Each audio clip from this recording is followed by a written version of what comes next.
I would talk about picking a trademarkable name.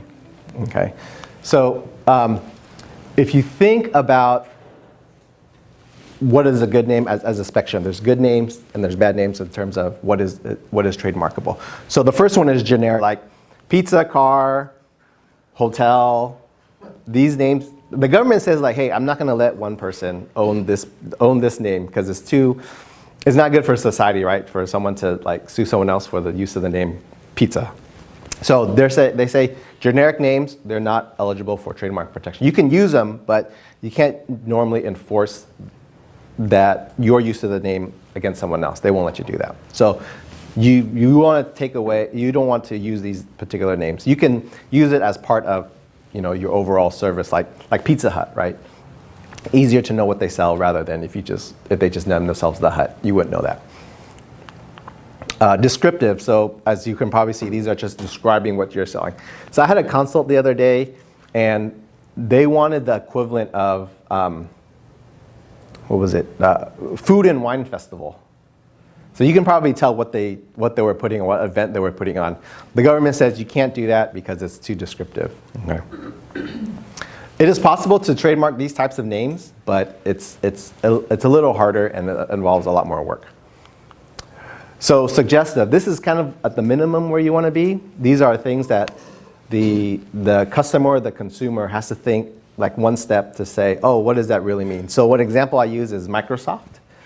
Like, okay, now you know what Microsoft is, but go back 30 years, 1980, whatever, and if you just heard the word Microsoft, you probably wouldn't know what it means. So you have to think a little bit.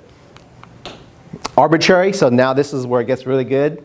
Arbitrary are words that exist in real life, they exist in the dictionary, but have no association to the products or services that you're selling. So words like Apple, right? Apple is an apple, but you know them as selling computers. So, so they've created the association over 20 or 30 years, right? For you to know that Apple sells computers. So those are good. Those are good. You want very arbitrary names. And then the best one, if you can, is called fanciful. These are made-up words that don't exist in real life, but you've created a connection between your name and the service. So like Xerox, right? Xerox doesn't really exist in the dictionary. It might now, but or Nike, yeah, right? Well, Nike is a goddess of victory. Yeah, maybe not in the dictionary, but yeah, you're right, right? Like when you first saw the name Nike, you would not know. So fanciful.